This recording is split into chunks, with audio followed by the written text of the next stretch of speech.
Oi, gente, meu nome é Isabela, eu tenho 18 anos e eu sou estudante de psicologia.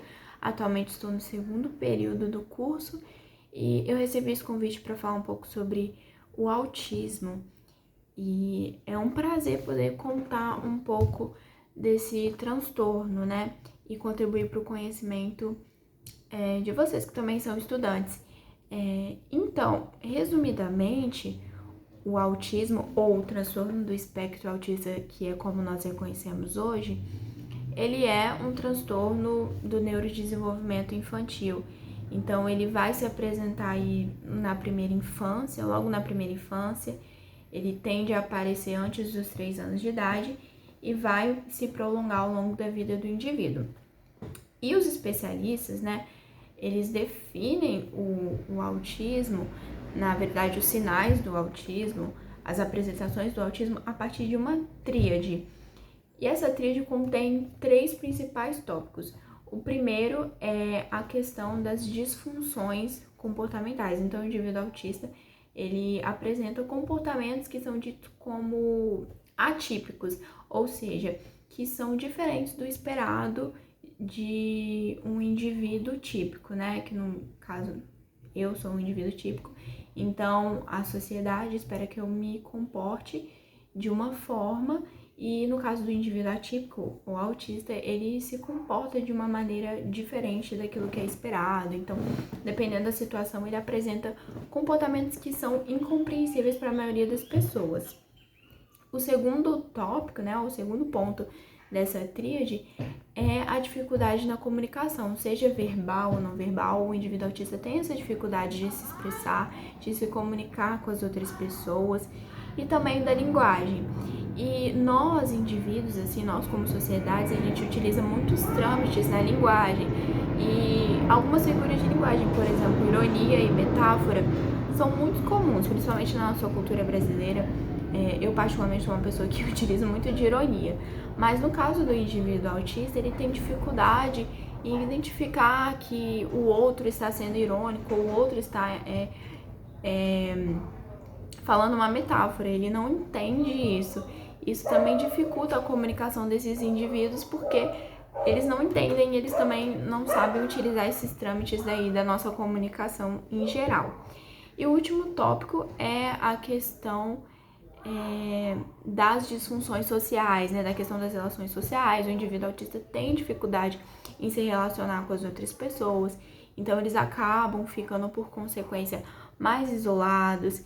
Isso aí envolve outras questões também de preconceito, de bullying mesmo, principalmente no período da escola, porque eles de fato têm essa dificuldade e isso é muito difícil. Então, tem questões assim que não vão entrar aqui nesse caso, mas que deveriam ser mais abordadas para poder tentar inserir esses indivíduos. Mas de fato, a gente deve reconhecer que esses indivíduos têm dificuldade em socializar, então também não dá para você forçar uma relação de um indivíduo autista com várias outras crianças, sabendo da dificuldade que esse indivíduo tem, mas a gente, como profissional da área, como psicólogo, tem que trabalhar nessas dificuldades para poder melhorar e permitir que esse indivíduo viva, né, da melhor maneira possível e consiga se comunicar, ainda que restritamente. Então, assim ficam definidos os sinais, assim, que condizem ao autismo. Também existem os sinais mais diretos, assim, que podem ser perceptíveis, principalmente quando logo na primeira infância, né? Quando esse indivíduo ainda é bem criança, que é a questão do hiperfoco. Às vezes a criança tá focada em um só objeto, ela só quer brincar com aquele objeto, quer passar muito tempo com um objeto, um brinquedo específico que não larga por nada, né? E ao mesmo tempo, tem uma característica de crianças autistas que é a dificuldade de manter o olhar fixo a pessoa que tá falando com ela. Então, às vezes a mãe tá interagindo ali com o bebê, né? Quando a criança é pequenininha, por exemplo, tem 1 ano, e o bebê não consegue manter o olhar tá desfocado. Essa é uma característica do autismo também. E outra característica muito forte é a dificuldade de receber não. A gente sabe que as crianças, no geral, costumam fazer muita birra para conquistar o que elas querem. É um método que elas utilizam. Mas no caso dos indivíduos autistas, eles têm uma dificuldade maior ainda em aceitar um não dos pais. Então, principalmente em público. Inclusive, enquanto eu fazia a minha pesquisa, os pais relataram isso, porque quando a criança está em público, ela não recebe o que ela quer, ela acaba agindo de uma maneira muito agressiva, ela não compreende, isso pode aí gerar uma crise, e às vezes os pais não sabem como reagir, e a única solução é tirar a criança do lugar que ela estava e ir para casa, e às vezes os pais perdem de aproveitar um passeio por causa disso.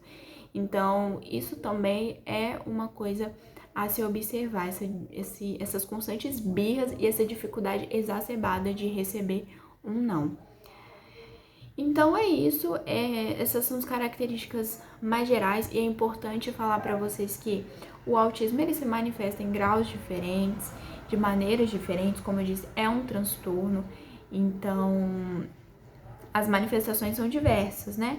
Ainda que inseridos em um espectro, no caso, os indivíduos eles são diferentes entre si, então é importante observar isso também e entender que o autismo ele é um modo diferente de desenvolvimento.